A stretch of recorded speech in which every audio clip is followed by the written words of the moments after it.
송가되어 온 여러분들 감사합니다. 그리고 팔복교회 성도 여러분들 감사합니다. 그리고 여기 계신 모든 분들 오늘 감사합니다. 지금 색소폰이 맞습니까? 분명히? 색소폰에서도 저런 소리가 나는군요. 정말 우리 임성훈 선생님 고맙습니다. 오늘 설교를 위하여서 고린도전서 15장 10절 한 절을 다시 한번 제가 읽어드리겠습니다. 잘 아시는 말씀입니다. 그러나 나의 나된 것은 하나님의 은혜로 된 것이니 내가 주신 그 은혜가 헛되지 아니하여 내가 모든 사람보다 더 많이 수고하였으나 내가 아니요 오직 나와 함께 하신 하나님의 은혜로라. 아멘. 오늘 설교는 제 목회 생활에서 주일 설교로는 아마 처음이자 마지막으로 본문 연구에 따르지 않은 제목 설교로 드리는 것 같습니다. 오늘 그저 감사할 뿐입니다 라고 하는 제목으로 오늘 저의 신앙 고백을 다시 나눌 수 없는 여러분들과 함께 나누는 걸로 오늘 설교를 대신하도록 하겠습니다. 요사이 어린아이들은 초등학교 들어가기 전에 이미 영어까지 알고 들어갑니다마는 제가 초등학교를 입학할 때는 입학해서 비로소 기역, 니은, 디귿, 리을을 공부했습니다.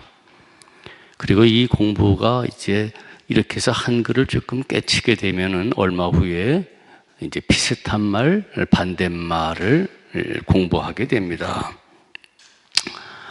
근데 그 시절 제가 생각해 보면은 저는 얼마나 어리석었든지 이 비슷한 말과 반대말을 제대로 알지 못해서 특별히 이 반대말은 단어를 뒤집는 말로 이해했습니다. 예를 들어서 성경의 반대말은 뭔가? 그러면 경성으로. 그게 반대말인 줄 알았습니다. 그러니까 성경에 대하여서 성경이라는 것은 무슨 말이고 그의 반대말은 경성인데 또 그 경성의 뜻은 뭐고 그것이 제가 초등학교 시절에 반대말을 제대로 구별하지 못했던 참으로 어리석은 사람이었죠. 중학교에 입학해서 며칠이 지났던 것 같아요. 음악 선생님이 1학년 학생 전체를 강당에다 모아놓고는 이제 제가 춘천중학교를 나왔는데요. 춘천중학교 교가를 가르칠 때예요. 그 당시 한 반이 한 70명 정도였고 8반이었거든요. 그러니까 7, 8이 56, 한 560명, 550명 정도 되는 학생들이 전부 다 강당에 모였었어요. 음악 선생님께서 강당 중앙에 서셔서 학생들한테 물었죠. 피아노를 칠 줄 아는 학생 손들어. 근데 제가 손을 번쩍 들었어요. 피아노 칠 줄 안다고 손을 번쩍 들었어요. 사실 그 당시에는 피아노는 구경하기 어려운 것이었어요. 그런데 저는 이제 교회를 다녔기 때문에 예배당에 있던 아주 오래된 풍금, 발로 이렇게 해서 하는 그 풍금이 피아노하고 규보를 할 줄 몰랐어요. 그리고 어쩌다가 그 목사님 사모님만이 앉으시는 그 풍금에 앉아서 손가락으로 도레미파솔 이거를 쳤어요. 근데 저는 그것이 피아노를 칠 줄 아는 걸로 생각하고는 아마 음악 선생님께서 교가를 가르치기 위하여서 반주자, 피아노를 정말 칠 줄 아는 반주자를 부르려고 그랬는데 제가 그만 손을 번쩍 들었던 거죠. 나오라고 해서 그 강단 강대 위에서 자리에 앉아서 제가 피아노를 칩니다. 도레미파솔. 선생님도 웃으셨고 학생들도 여기저기서 기득거리고요. 학생들은 알았어요. 피아노를 친다는 게 뭔지를. 근데 저는 그게 피아노를 치는 줄 알았어요. 두드리는. 그 덕분에 그 일로 지금도 이 이름을 기억하고 있습니다만은 황종각 선생님이라고 하는 분과 3년 내내 친하게 지냈어요. 저놈은 엉뚱한 놈이라고. 그러나 아주 귀엽게 봐주셨죠. 그래요. 저는 그 정도로 정말로 모자랐던 사람이었어요. 오늘 어머니가 여기 앞에 앉아 계십니다마는 제 어머니께서 제가 고등학교를 졸업할 때에, 이거는 제 기억에 없어요. 어머니가 말씀하시는 거예요. 제가 목회자가 되기를 은근히 바라셔서 넌지시 한번 권면해 보셨대요. 권면했대요. 야, 너 신학교 가면 어떻겠냐. 그때 제 대답은 뭐였냐면은, 엄마 왜 공부도 못하는 애들이 가라고 하나 신학교를 가라고 그래? 그랬다는 거예요.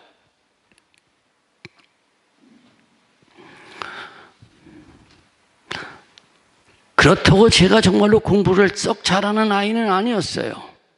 어리석어서 제가 공부를 잘하는 줄로 착각하고 있었던 것이죠. 그리고 어머니의 기억처럼 정말로 제가 그렇게 말했다면은 그 당시 제 주변에 정말로 공부 못하는 아이들이 그 무인가 신학교를 가고 뭐 그것 때문에 아마 그렇게 말했을 것이다 생각이 들어요. 하여간에 저는 고등학교를 졸업하고 신학교를 가지 않았어요. 제가 강원대학교에 입학해서 당시에 젊은이로서 할 수 있는 여러 가지 인생 경험을 했죠. 기독서클인 CCC, 캠퍼스 크루세이드 포 크라이스트라고 하는 그 단체, 또 사회적인 단체인 개우회라고 하는 양다리를 거쳐서 서클 생활도 했고요. 유신 정권에서 진행했던 통일주체 국민회의 선거에 이 대학생들을 표를 그렇게 위하여서 일하는 운동원으로서 일해봤고요. 또 당시에 반정부 시위도 했고, 또 그러다가 당시에는 교수님들이 도망을 하라 그래서 또 붙잡혀갈까봐 도망도 했고요. 그러다가 7일 만에 군대 징집이 나왔어요. 그리고 붙들려 가서 하사관으로서 훈련을 마쳤지요. 그리고 그 당시에 누구나 하는 이성교제도 했어요. 당시 사회에서의 밝고 어두운 면을 다 경험했죠. 그 시대는 제게 있어서는 갈등과 혼란과 방황의 시대였어요. 군대를 졸업하고 다시 대학을 마친 후에 그런 상황에서도 찌든 가난 속에 대학 교육을 시켜주신 부모님께 제 앞가림이라도 해야 되겠기에 교사의 길을 선택을 했어요. 하여간 훗날 생각해 보니 말이에요. 이랬던 나를 하나님께서 당신의 종으로 쓰시기 위하여서 일을 시작하신 것을 느낄 때가 제게 하나님께서 뭔가 당신의 종으로 쓰시기 위하여서 일을 꾸며가신다라고 하는 것을 느낄 때가 교사의 길에 접어든 1997년 여름이었죠. 그의 여름, 말로 표현할 수 없는 신앙의 열병을 알았어요. 무엇인가에 이끌려 반드시 신학 공부를 해야만 할 것 같았어요. 당신은 꼭 목사가 되겠다라고 하는 것은 아니었어요. 도대체 하나님이 어떤 분이신지 내가 성경은 좀 알아야 되겠다라고 하는 그 열망의 열병을 알았어요. 당시에 신학서적 몇 권을 읽으면서 아주 솔직한 고백입니다. 교회에서 가르쳐준 신앙과 이게 뭔가 다르다라고 하는 것. 이게 뭔가 달라 이거네. 교회에서는 이렇게 안 배웠는데 책에는 달라. 이것을 알기 위하여서 아마 그것을 저는 바른 신앙으로 여겼죠. 그래서 좀 성경을 알자라고, 특별히 교단 신학이 아닌 손수학문을 가르친다라고 하는 연세대학교에 꼭 가야 되겠다. 나 거기서 한번 좀 공부해보고 싶다라고 준비를 했어요. 그리고는 가을쯤 직장을 그만두겠다고 하면은 불호령이 내릴 아버지께는 차마 말씀드리지 못하고 어머니께 살짝 말씀드렸죠. 나 신학하려고 그래. 그리고 겨울방학이 시작되는 날 사표를 내는 일을 저질렀어요. 오늘은 저의 신앙 고백입니다. 저는 지금도 제 실력으로 연세대학교 신학과의 편입학 시험에 합격한 사람 절단이라고 믿어요. 우리 여기 오늘 평택대학교 유윤종 박사님이 앉아 계세요. 저 유윤종 박사는 우리 반석교회 청년이었는데 제가 연세대학교에 나처럼 편입학 공부를 하도록 해서 신학을 하고 구약학 교수가 되어 있어요. 그리고 오세조 준목님이 저분의 이제 제자예요. 저런 분은 정말로 실력이 있는 분이에요. 저는 실력이 없는 사람이었어요. 그럼에도 불구하고 교단 신학이 아닌 나 거기서 좀 공부해 보겠다라고 편입학 2학년 원서를 사들고 나왔죠. 집사람하고 연애할 때요, 둘이 가서 2학년 편입시험 원서를 사갖고 나오다가 이 학교에 공부하고 싶은 이 신과대학 사무실에 들렸다가 우연히 한 분을 만나는데 그분이 문상희 박사님이라고 하는 분이에요. 그분의 도움으로 저는 공부를 한 사람이에요. 우연찮게 이분을 만나서 당시 신학 공부에 대한 저의 열정을 말씀드렸죠. 나 이곳에서 공부하고 싶어서 교사 그만두고 지원하러 왔다고. 그런데 입학하여 난 이후에 안 그분은 신과대학 최고 원래 교수였고요, 교수님이셨고 아주 신앙적으로 뜨거운 분이었어요. 그날 저와의 잠깐 만남으로 저의 신학 공부에 대한 열정에 감동을 받으셨던 것 같아요. 아니, 하나님께서 그분을 감동시키셨던 것 같아요. 제 이야기를 잠깐 들으시더니 대학을 졸업했으면 2학년 편입이 아니라 3학년 편입도 있다고 가서 원서를 바꾸라고 그래요. 그래서 돌아가서 2학년 편입이 아닌 3학년 편입 시험 원서를 다 들고 지원하고 왔죠. 그러니까 얼떨결에 3학년 편입 시험을 보게 된 거예요. 그렇게 몇 주가 지난 이후에 시험을 치르던 날, 저는 그날의 하나님의 은혜의 경험을 평생 잊지 못해요.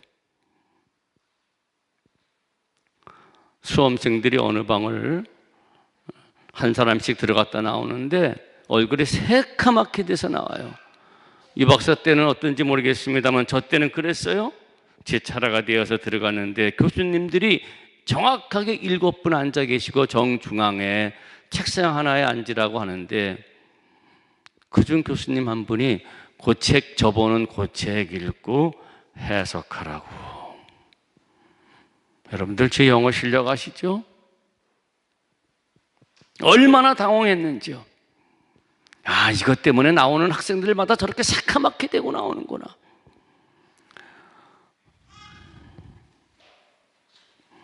입술이 떨어지지 않았고 어떤 뜻인지 제대로 몰라서 얼버무리고 해석을 그렇게 해나가는데 그 문 박사님이라고 하는 분이 이게 뒤집어졌어요.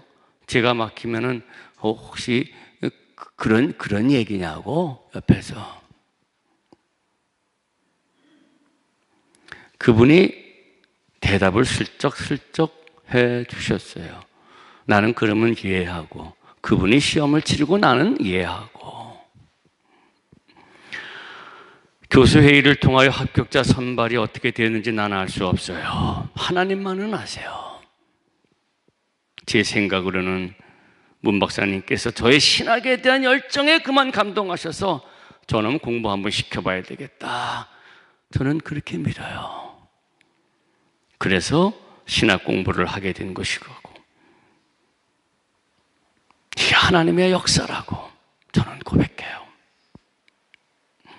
합격자 명단을 확인하고 연대 정문 바로 옆에 있는 공중전화부스에서 우리 어머니께 제일 처음으로 전화드렸어요. 엄마, 나 합격했어. 그랬더니 우리 어머니가 우리 아들 병상이가 합격해서 기뻐 날뛰는 모습 좀 보게 해달라고 기도했는데, 그래요. 연대 대학로가 저 위서부터 엄청나게 길어요. 기뻐서 들켰어요. 근데 그거 보게 해달라고, 그 기도가 응답되었다라고 그렇게 말씀하시더라고요. 하나님께서 시골 촌놈 무식한 저를 공부시키고자 하셨던 것이 분명하죠. 그래서 이렇게 일을 벌리셨던 거예요.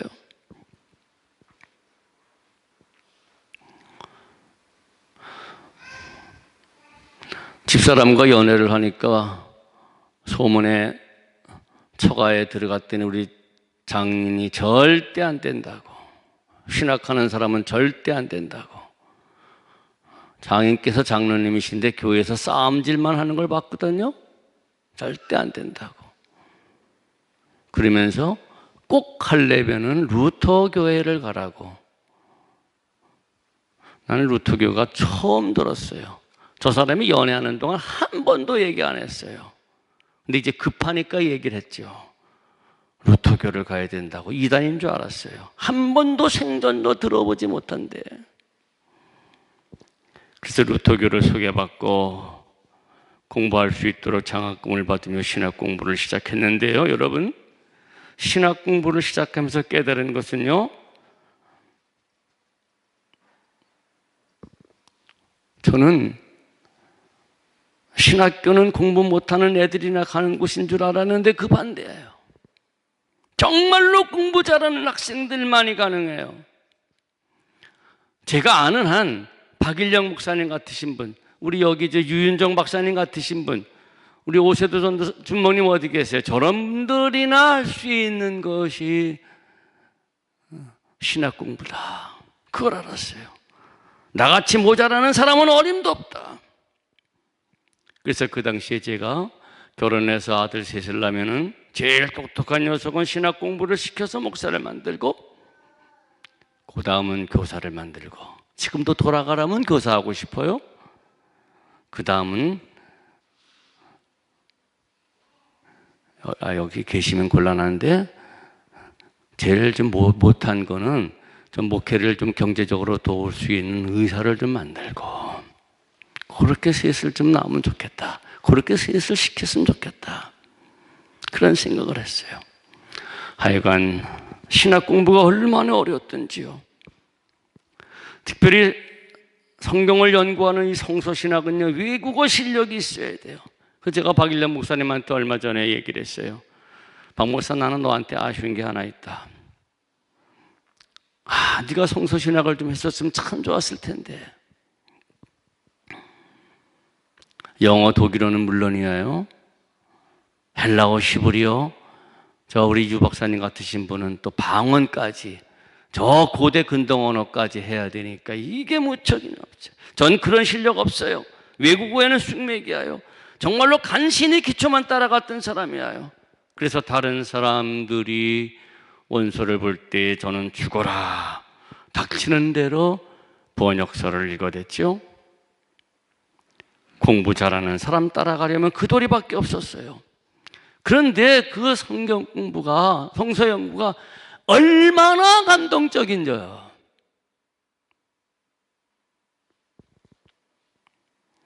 인류가 가진 가장 오래된 책, 이 성경이 얼마나 감동적인지, 저는 하나님의 말씀을 꿀같이 달다라고 하는 표현밖에 더 적절한 것은 없다, 그렇게 생각이 들어요. 밤을 꼬박 새우게 해요. 공부하다 보면 책상을 칠 때가 한두 번이 아니에요.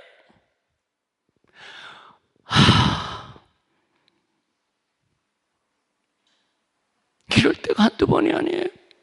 때로는 눈물을 짓게 하고요. 때로는 벅차오르는 감격에 어째 이런 감동을 내가 맛볼 수가 있겠는가라고 미치게 돼요.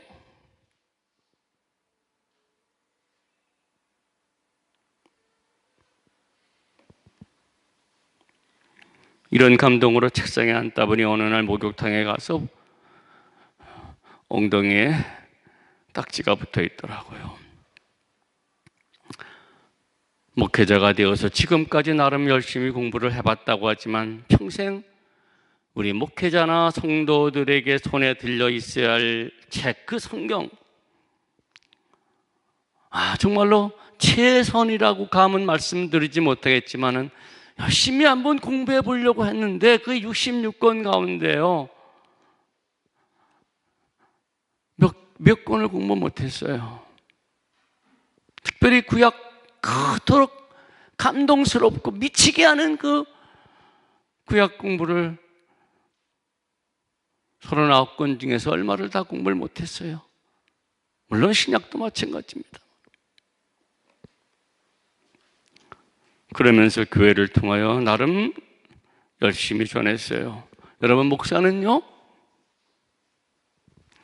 하나님의 말씀을 전하는 종이에요. 다른 일 하는 사람이 아니에요. 감히 그래서 예언자적 직분을 감행하는 사람이라고 스스로 자부해요. 오직 하나님의 말씀을 연구하고 그 하나님 말씀을 전하는 그 일에만 몰두해야죠. 이미 잘 아시겠지만 저는 루터교 목사지만 루터보다 하나님의 말씀 더 알기를 바라고 그 말씀 전하는 것으로 지금까지 살아왔어요.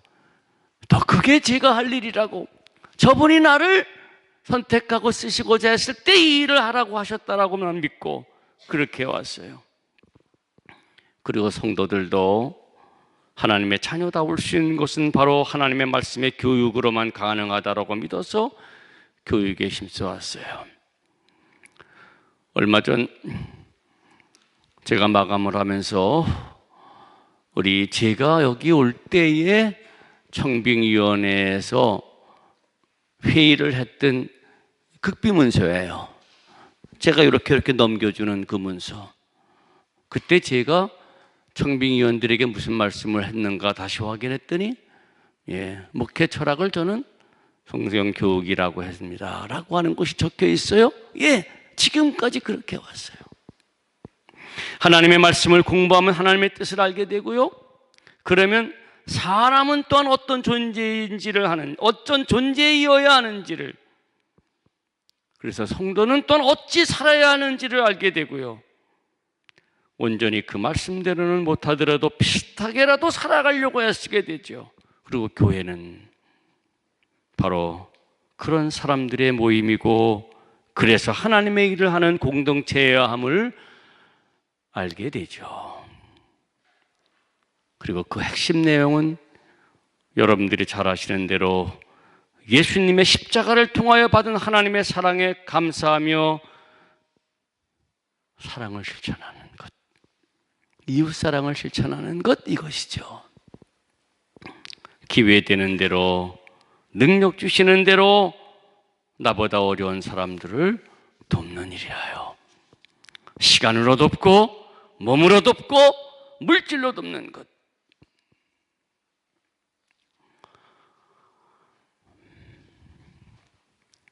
그래서 우선 제 자신이, 내 자신이 먼저 하나님의 말씀대로 무엇을 먹을까 마실까 입을까 걱정하지 말라는 그 말씀을 믿고, 정말로 믿고, 도봉교회 전임 전도사를 시작하면서 우리 집사람이 교사할 때 그 교사직을 그만두게 했어요. 집사람에게는 미안한 일이며 이 일로 부부싸움도 곧잘 합니다마는, 우리 통장 가져보지 말자, 저금하지 말자, 무엇을 먹고 마시고 입고 걱정하지 말라, 그것은 이방인들이 하는 짓이다, 너희는 먼저 하나님의 나라를 구하라. 그러면 다 해결해 주신다고 했는데 드레베카파를 보고 공중에 나는 새를 봐라. 하나님이 다 입히시고 먹이시지 않느냐. 하물며 너희일까 보다 했는데, 아니 왜 우리가 그것을 미래를 생각하고 통장을 갖느냐? 갖지 말자. 혹 있으면 나눠줘봐라. 도와줘봐라. 야, 내가 이제 목회자의 길을 들어섰는데 목사가 어찌 잘 입고 잘 먹고 부유할 수가 있겠느냐? 하나님 말씀은 그렇지 않아. 야, 목사라고 하면은 예수 닮은 구석이 좀 뭐 있어야 되지 않니? 바울이 내 몸에 예수의 흔적을 가졌노라고 얘기할 때 그 흔적, 스티그마는 너희들에게 딱 붙여진 소위 인도로 지진 것 같은 그런 고난의 흔적인데, 목사라면은 우리 몸에 이런 흔적이 좀 있어야 되지 않느냐? 복음을 전하기 위해서 받은 고통, 그 고통의 흔적, 내 것을 나누기 위하여서 희생하는 그 희생의 흔적, 이것이 있어야 하지 않느냐?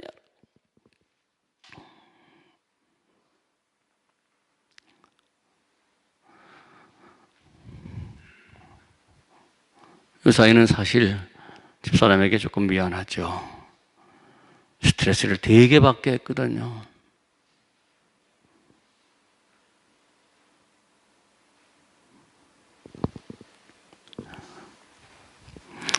하나님의 말씀을 전하는 종은 아나운서처럼 원고를 읽는 사람이 아니라 그 말씀대로 사는 사람인데,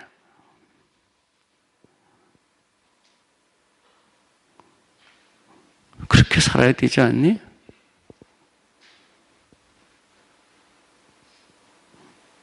그리고 가지고 있다라고 하는 것을 부끄럽게 생각할 줄 아는 우리가 되어야 되지 않니?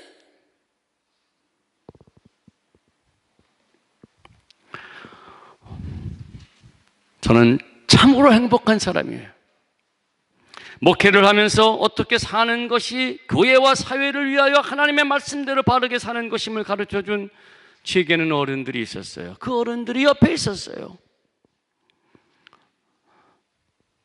혹시 아시는 분 계시겠지만 장공 김재준 목사님, 제게 큰 스승이에요. 함석권 선생님, 제게 큰 스승이에요. 그래서 교회를 개척할 때 내려오셔서 여러 강연도 해주시고 격려해 주시고, 언제 기회가 되면 전학성 목사님이라고 하는 분에 대해서도 여러분들이 한번 보실 만해요. 그리고 임종국 선생님, 그리고 경북대학교 영문과 교수였던 김성혁 교수님, 장로님, 지금도 생존해 계시는 이현주 목사님, 특별히 제 어머니, 제게서 가장 행복한 일이 난 제가 저분의 아들이었다라고 하는 것, 지극히 행복해요. 감사해요. 근데 이런 분들의 삶은요, 청빈해요, 겸손해요, 그리고 당당해요.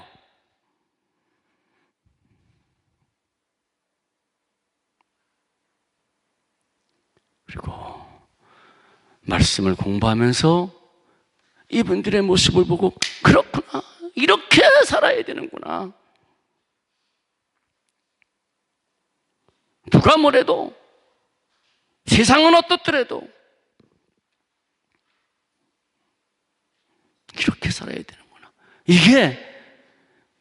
이게 자기를 부인하고 자기 십자가를 지고 나를 쫓으라고 하는 것이구나. 그 어른들이 제게 있어서 너무나 행복해요.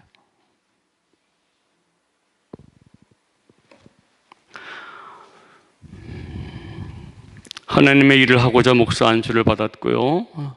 대구에서 세상과 이웃을 섬기는 교회라고 하는 표어 아래 첫 번째로 교회를 개척해서 21년을 섬겼어요. 오늘 여기 몇 분들이 와 계십니다만 참으로 기쁘고 신나는 목회였어요. 세상과 이웃을 섬기는 일을 위하여 애썼죠. 성도들도 기쁜 마음으로 함께 해줬어요. 그렇지 않으면 그것이 교회가 아니었기 때문이에요. 그리고 이곳 팔복교회로 자리를 옮겨 11년을 섬겼어요. 자리를 옮긴 해에 발병한 암 수술도 은혜로 마쳤고요.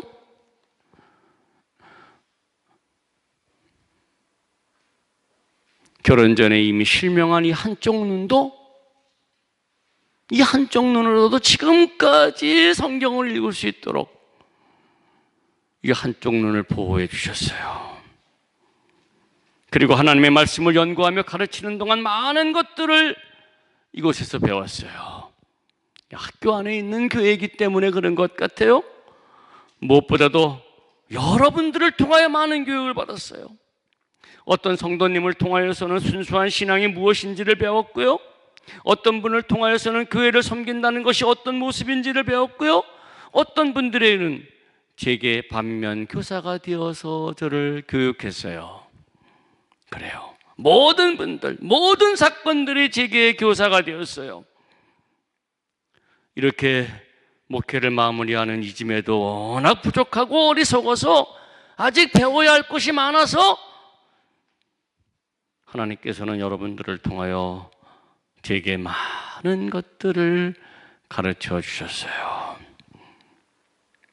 그리고는 오늘 이후는 여전히 하나님 말씀 순종하기에는 너무나 부족하고 껍데기 같은 신앙을 가진 한 성도로서 이곳에서 여러분들을 통하여 배운 일들을 실천하며 하나님이 부르시는 그날까지 하나님 나라를 위하여서 일해 나갈 거예요.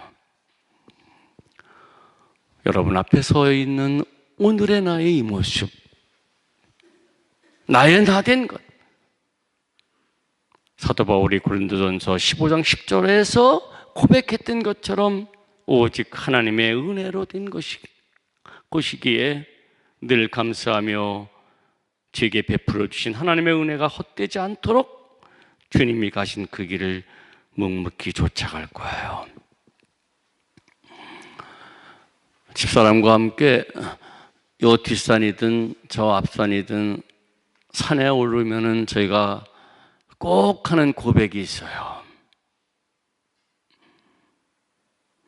다른 사람들은 산에 올라가서 어떤 분은 조용히 계시지만 어떤 사람들은 야호해요. 우리는 신앙 고백을 합니다. 우렁차게, 힘차게 신앙 고백을 합니다. 오늘 목회를 마무리하는 바로 이 자리에서 그 고백을 다시 하려고 그래요.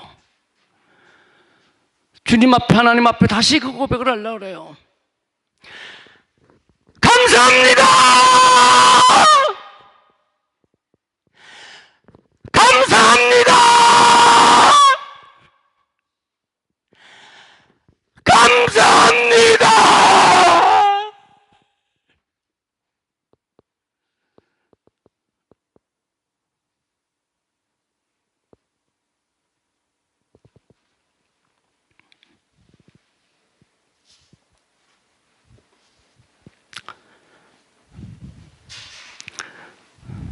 한두 말씀,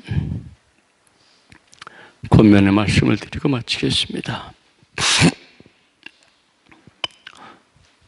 언젠가도 말씀을 드렸습니다만 제가 어느 댁에 전화를 드렸더니 그 집 전화로 들려오는 소리가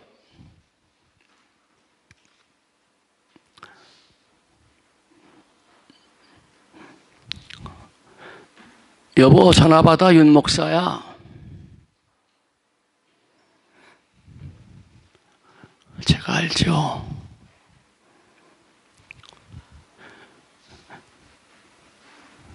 그 두 분 사이에서는 제가 어떻게 불리는지.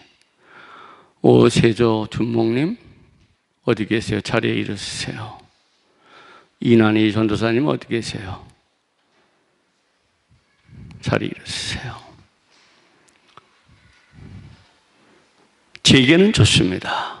윤 목사로 불리든 제라고 불리든 간에 오세조 준목님이에요. 이난이 전도사님이에요. 제가 아니에요. 난이가 아니에요.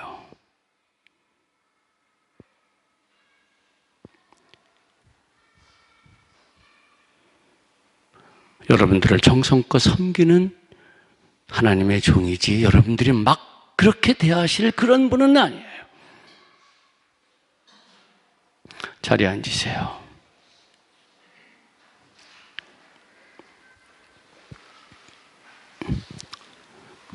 여러분들과 함께 생활하신 저분과 함께 여러분 성령의 인도를 받는 사람이 되기를 바라요. 잘 아시죠? 바울이 갈라디아서 5장 말씀하셨듯이 성령의 사람은 사랑, 희락, 화평, 오래 참음, 자비, 양선, 충성, 온유, 절제하는 사람이에요. 그래서 뒤에서 헐뜯지 마세요. 불평불만하고 끼리끼리 당짓고 수근거리지 마세요. 나쁜 말 만들지 마세요. 이런 사람들이 바로 성령을 거스리는 사람이고 교회를 해치는 사람이에요. 혹 누가 그런 이야기를 하면은 가까이 하지 마세요.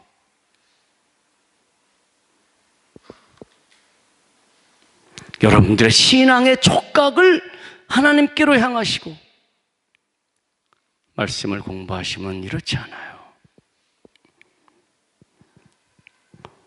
둘째는 목회자를 도와서 교회를 부흥시키는 사람이 되길 바라요. 교회의 부흥은 목회자 혼자 하는 것이 아니에요. 성도들 모두가 목회자의 동력자가 되어야지 가능해요. 너 혼자 잘해봐? 아니에요.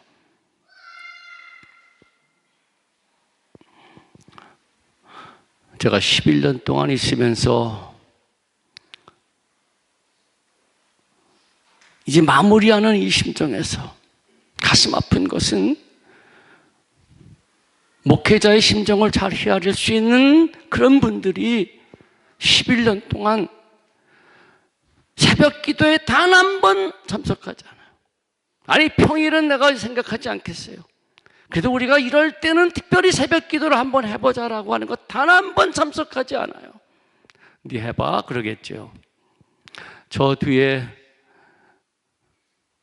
주일에 기쁜 날, 즐거운 날, 기념할 날 함께 공동 식사를 나누고자 애찬 달력이 있어요. 단 한 번 하질 않아요.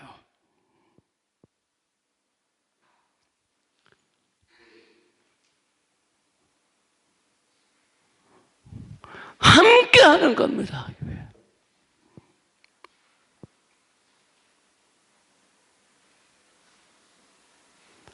부족하더라도 자리도 채워주고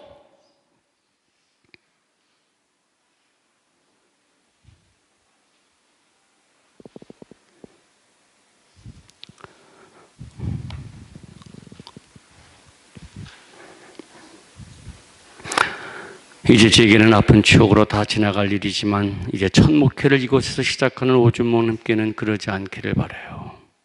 시간으로 물질로 몸으로 함께 해주시길 바라요. 마지막 다시금 권면드립니다. 여러분 하나님 말씀 공부에 충실히 참석해 주시길 바라요. 우리 교회 이름 얼마나 아름다워요. 팔복교회.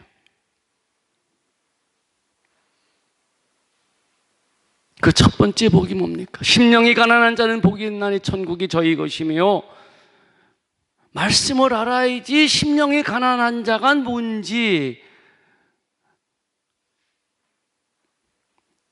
천국을 소유한다는 것이 무엇인지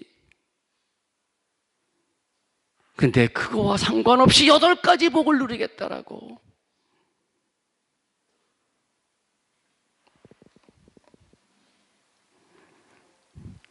하나님이 주시는 복과는 전혀 상관없이 엉뚱한 세상의 부귀영화를 복을 찾고 그것을 쫓아가고 있으니 우리 오세조 준목님 하나님의 말씀을 열심히 공부하고 잘 가르치실 분이에요. 시간 참여해 보세요. 나는 집에서 혼자 읽고 공부하는 사람이야? 거짓말이에요. 스스로 한번 물어보세요.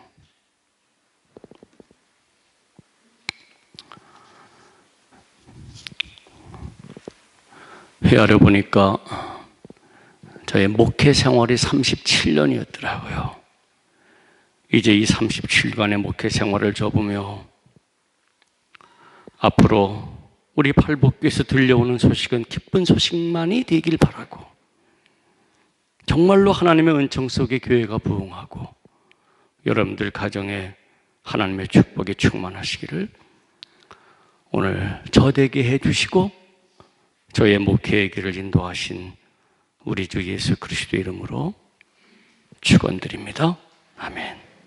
모든 지각에 뛰어난 하나님의 평강이 그리스도 예수 안에서 여러분의 마음과 생각을 지키시리라. 아멘.